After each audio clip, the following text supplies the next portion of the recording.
ਪਾਕਿਸਤਾਨ 'ਚ ਪੰਜਾਬੀ ਕੌਮਪ੍ਰਸਤਾਂ ਦੇ ਸਭ ਤੋਂ ਵੱਡੇ ਨੈਟਵਰਕ ਪੰਜਾਬੀ ਨੈਸ਼ਨਲਿਸਟ ਫੋਰਮ ਵੱਲੋਂ ਜੀ ਆਇਆਂ ਨੂੰ। Number 9 Punjabi nationalist forum PNF ਦੀ ਇਸ ਵੇਲੇ ਸੂਰਤ-ਏ-ਹਾਲ।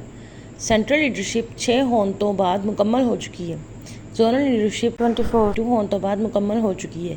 ਹੁਣ ਪਾਕਿਸਤਾਨ ਦੇ 100 ਡਿਸਟ੍ਰਿਕਟ ਵਿੱਚ 1000 ਡਿਸਟ੍ਰਿਕਟ ਲੀਡਰ ਤਿਆਰ ਕੀਤੇ ਜਾਣਗੇ ਅਤੇ PNF ਦੇ ਓਵਰਸੀਜ਼ ਵਿੰਗ ਦੇ 12 ਜ਼ੋਨ ਵਿੱਚ ਓਵਰਸੀਜ਼ ਲੀਡਰਸ਼ਿਪ ਤਿਆਰ ਕੀਤੀ ਜਾਏਗੀ।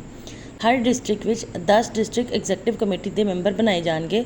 ਡਿਪਟੀ ਜ਼ੋਨਲ ਆਰਗੇਨਾਈਜ਼ਰ ਪਾਕਿਸਤਾਨ ਵਿੱਚ ਆਪਣੀ ਜ਼ੋਨ ਵਿੱਚ ਡਿਸਟ੍ਰਿਕਟ ਐਗਜ਼ੈਕਟਿਵ ਕਮੇਟੀ ਦੇ ਮੈਂਬਰ ਬਣਾ ਰਹੇ ਨੇ।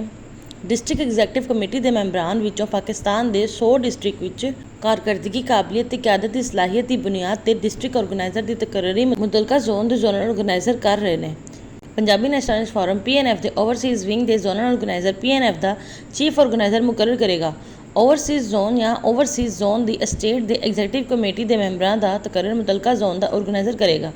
ਪੰਜਾਬੀ ਨੈਸ਼ਨਲਿਸਟ ਫੋਰਮ PNF ਦੇ ਸੈਕਸ਼ਨ ਕੋਆਰਡੀਨੇਟਰਾਂ ਦੇ ਨਾਲ ਬਾਹਮੀ ਮੁਸ਼ਾਵਰਤ ਕਰਕੇ ਹਰ ਜ਼ੋਨ ਦਾ ਜ਼ੋਨਲ ਆਰਗੇਨਾਈਜ਼ਰ ਆਪਣੀ ਜ਼ੋਨ ਵਿੱਚ ਹਰ ਸੈਕਸ਼ਨ ਦੇ ਲਈ ਜ਼ੋਨਲ ਸੈਕਸ਼ਨ ਕੋਆਰਡੀਨੇਟਰ ਮੁਕਰਰ ਕਰੇਗਾ। ਪੰਜਾਬੀ ਨੈਸ਼ਨਲਿਸਟ ਫੋਰਮ PNF ਦੇ ਜ਼ੋਨਲ ਸੈਕਸ਼ਨ ਕੋਆਰਡੀਨੇਟਰਾਂ ਦੇ ਨਾਲ ਬਾਹਮੀ ਮੁਸ਼ਾਵਰਤ ਕਰਕੇ ਹਰ ਜ਼ੋਨ ਦਾ ਡਿਪਟੀ ਜ਼ੋਨਲ ਆਰਗੇਨਾਈਜ਼ਰ ਆਪਣੀ ਜ਼ੋਨ ਦੇ ਹਰ ਜ਼ਿਲ੍ਹੇ ਵਿੱਚ ਹਰ ਸੈਕਸ਼ਨ ਦੇ ਲਈ ਡਿਸਟ੍ਰਿਕਟ ਸੈਕਸ਼ਨ ਕੋਆਰਡੀਨੇਟਰ ਮੁਕਰਰ ਕਰੇਗਾ। ਪੰਜਾਬੀ ਨੈਸ਼ਨਲਿਸਟ ਫੋਰਮ PNF ਦੀ ਤਨਜ਼ੀਮ ਸਾਜ਼ੀ ਮੁਕੰਮਲ ਕਰਨ ਤੋਂ ਬਾਅਦ ਸੈਂਟਰਲ ਸੈਕਸ਼ਨ ਜ਼ੋਨਲ ਡਿਸਟ੍ਰਿਕਟ ਸਤਹ ਤੇ ਮਿਲਟਰੀ ਸਰਵਿਸਿਜ਼ ਤੋਂ ਰਿਟਾਇਰਡ ਪੰਜਾਬੀ ਆਫੀਸਰਸ PNF ਦੇ ਕੰਸਲਟੈਂਟ ਡਿਫੈਂਸ ਅਫੇਅਰਸ ਬਣਾਏ ਜਾਣਗੇ।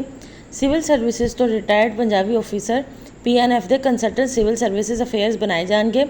ਜੁਡੀਸ਼ਰੀ ਤੋਂ ਰਿਟਾਇਰ ਪੰਜਾਬੀ ਜੱਜ PNF ਦੇ ਕੰਸਲਟੈਂਟ ਲੀਗਲ ਅਫੇਅਰਸ ਬਣਾਏ ਜਾਣਗੇ। ਮੀਡੀਆ ਦੇ ਪੰਜਾਬੀ ਸਹਾਫੀ PNF ਦੇ ਕੰਸਲਟੈਂਟ ਮੀਡੀਆ ਅਫੇਅਰਸ ਬਣਾਏ ਜਾਣਗੇ। ਯੂਨੀਵਰਸਿਟੀਆਂ ਦੇ ਰਿਟਾਇਰਡ ਪੰਜਾਬੀ ਪ੍ਰੋਫੈਸਰ ਤੇ ਕਾਲਜਾਂ ਦੇ ਰਿਟਾਇਰਡ ਪੰਜਾਬੀ ਲੈਕਚਰਰ PNF ਦੇ ਕੰਸਲਟੈਂਟ ਐਜੂਕੇਸ਼ਨ ਅਫੇਅਰਸ ਬਣਾਏ ਜਾਣਗੇ। ਪੰਜਾਬੀ ਅਦਬੀਆਂ, ਸ਼ਾਇਰਾਂ, ਅਦਾਕਾਰਾਂ, ਗੁਲਕਾਰਾਂ, ਖਿਡਾਰੀਆਂ 'ਚੋਂ ਕੰਸਲਟੈਂਟ ਕਲਚਰਲ ਅਫੇਅਰਸ ਬਣਾਏ ਜਾਣਗੇ। ਪੰਜਾਬੀ ਸਨਅਤਕਾਰਾਂ ਤੇ ਪੰਜਾਬੀ ਤਾਜਰਾਂ 'ਚੋਂ ਕੰਸਲਟੈਂਟ ਫਾਈਨੈਂਸ਼ੀਅਲ ਅਫੇਅਰਸ ਤੇ ਕੰਸਲਟੈਂਟ ਇਕੋਨੋਮਿਕ ਅਫੇਅਰਸ ਬਣਾਏ ਜਾਣਗੇ।